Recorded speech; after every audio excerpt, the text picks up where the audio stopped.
आदिवासी सामाजिक धार्मिक जमीन लूटना बंद करो। आदिवासी सामाजिक धार्मिक जमीन लूटना बंद करो। आदिवासी एकता जिंदाबाद। आदिवासी एकता जिंदाबाद।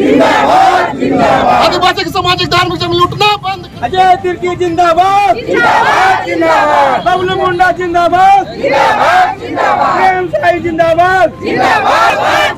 अजय तिर्की जिंदाबाद।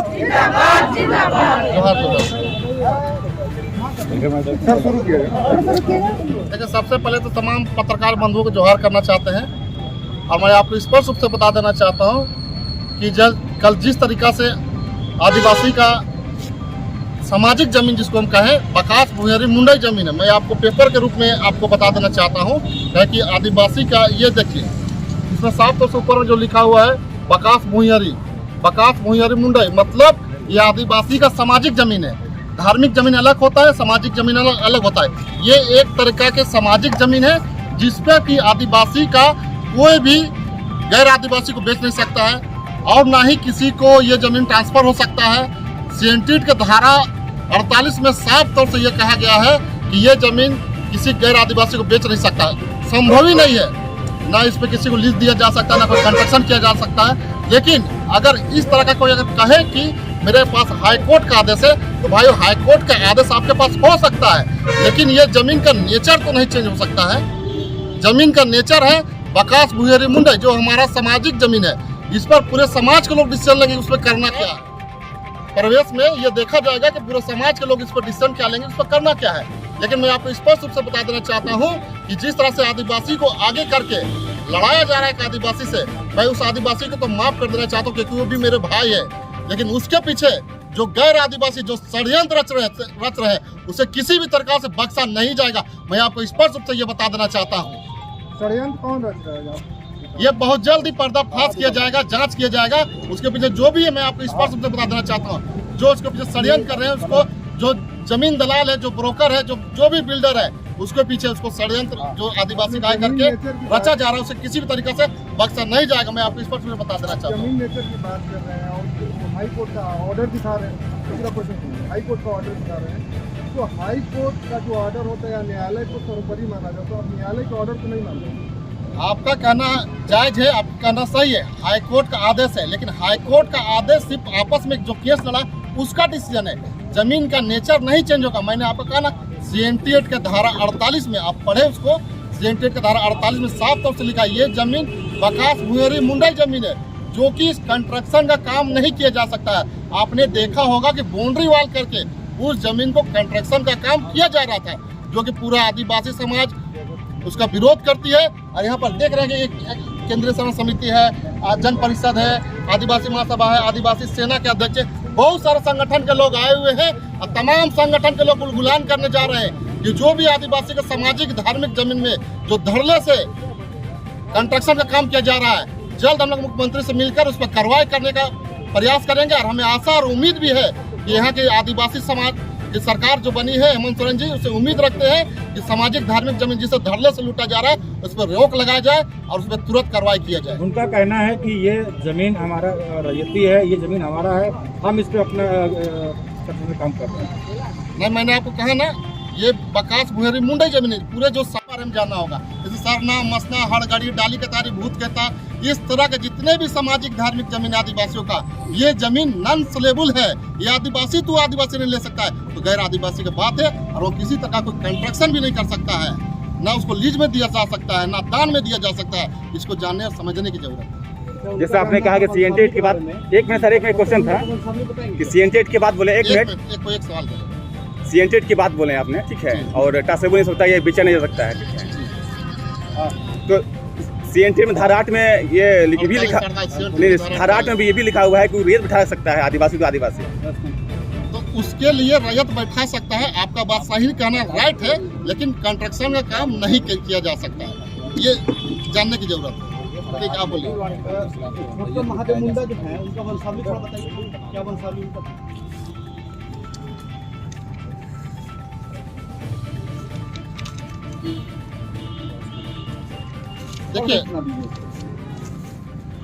देखिए वंशावली चामू उर्फ जुबलू, ठीक है, ये देखिए सर्टिफाइड वंशावली आपके पास है? सर्टिफाइड नहीं है, लेकिन यह बनाया हुआ वंशावली है। ठीक है, मैं आपको स्पष्ट रूप से कह रहा हूँ, वंशावली में आप क्यों जा रहे हैं? वंशावली मायने नहीं रखती है।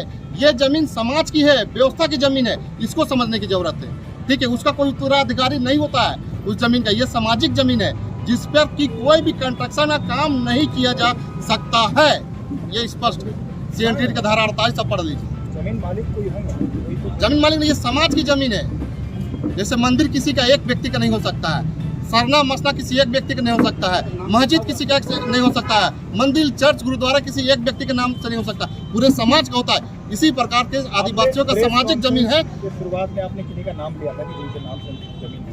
शुरुआत में प्रेस कॉन्फ्रेंस की शुरुआत में आपने किन्हीं का नाम लिया? जमीन जिसके तरफ से कल हम लोग गए थे उसका ये वंशावली है। ठीक है, देखिए मैं आपको बताता हूँ। चामू उर्फ जुबलू, ठीक है, उसके 2 बेटा बरगा और जामा, ठीक है, उसके बरगा के 2 बेटा झर्री और चामू, और जागा के 2 बेटा टेम्पू और मांगा। और यहाँ पर आइएगा झर्री का तो आपका नावल है, और एक झामू का देखिएगा तो बेगरा, सोमा, कुकू, लच्छू, और लच्छू नावल है। कुकू का देखिएगा मंगराउरा का बेटा आपका विजय, हीरा, मनोज, मनु और सुशील। इसी तरीके से पूरा वंशावली है जिसके तरफ से कल जो दावा किया गया है। लेकिन आपको मैं स्पष्ट रूप से बता देना चाहता हूँ कि किसी व्यक्ति का वो जमीन नहीं हो सकता है, ये पूरे समाज की जमीन है। इसलिए वंशावली में हम लोग नहीं जाकर सिर्फ और सिर्फ हम लोग ये देख रहे हैं कि जमीन व्यवस्था की जमीन है, सामाजिक जमीन है, किसी एक व्यक्ति का नहीं हो सकता है। ये CNT एक्ट का धारा 48 में साफ तौर से लिखा हुआ है कि ये जमीन में कंस्ट्रक्शन का काम नहीं किया जा सकता है, लेकिन फैसला पूरा समाज के लोग करेंगे। इस पर समाज के लोग करेंगे। और जिस तरह से वह काम किया जा रहा है, मैं आपको स्पष्ट रूप से बता देना चाहता हूं कि जो लोग काम कर रहे हैं, हम लोग उस काम को बंद कराएंगे, और जो भी उस पर काम कर रहे हैं, जो आदिवासी समाज के लोग, उससे हम लोग बैठ के बात करेंगे। और बैठ के बात नहीं किया जाएगा तो फिर कोर्ट का दरवाजा हम लोग खटखटाएंगे, स्वतंत्र हैं।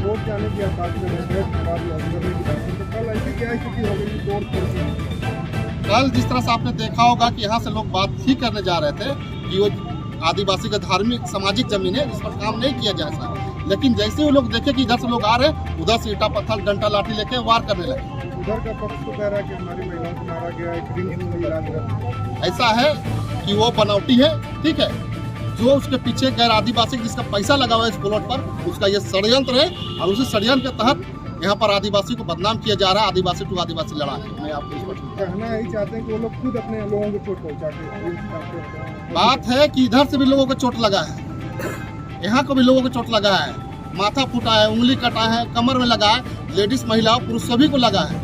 ठीक है, जब ईटा पत्थर चलते तो किसी को पहचानता नहीं है, दोनों तरफ से लगी हुई है चोट। ठीक है, जहाँ तक पैसा कौड़ी का बात है, डिमांड रंगदारी का बात है, तो हम लोग साफ साफ कह रहे हैं कि वो सामाजिक ज़मीन है, और जिस मौजा का जो है ज़मीन है, उस मौजा के लोग बैठेंगे, उस पर निर्णय करेंगे। यहाँ रंगदारी नहीं रंगदारी कोई बात नहीं। यहाँ जो है साफ साफ इस जितना भी बात आ रहा है उससे आप एक बात उस पर समझ लीजिए, हम लोग ज़मीन उसको बचाने का है, क्योंकि सामाजिक ज़मीन है तो बचेगा तभी जो है हमारा गाँव का सिस्टम और कस्टम चलेगा।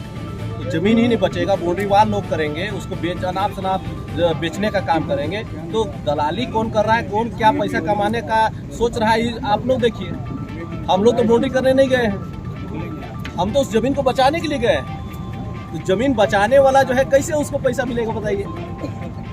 पैसा वो लोग जो है कमाना चाहते हैं, जो लोग जो है वो बाउंड्री वाल करके उस सामाजिक जमीन को बंदरबाट करना चाहते हैं। दूसरे के इशारे पर जो है वो लोग जो बाउंड्री वाल के लिए तने हम लोगों के हाथों में तख्तियां हैं, भुइयारी जमीन की दलाली बंद करो, इस तरह से लिखा हुआ है। क्या कुछ कहना चाहेंगे? ये भुइयारी जमीन है, ये किसी का नहीं हो सकता है, कोई इसमें खरीद भी नहीं सकता है, ना कोई बिक्री कर सकता है। जिसका है उसी के पास रहेगा, और वो अब किसी को दे भी नहीं सकता है।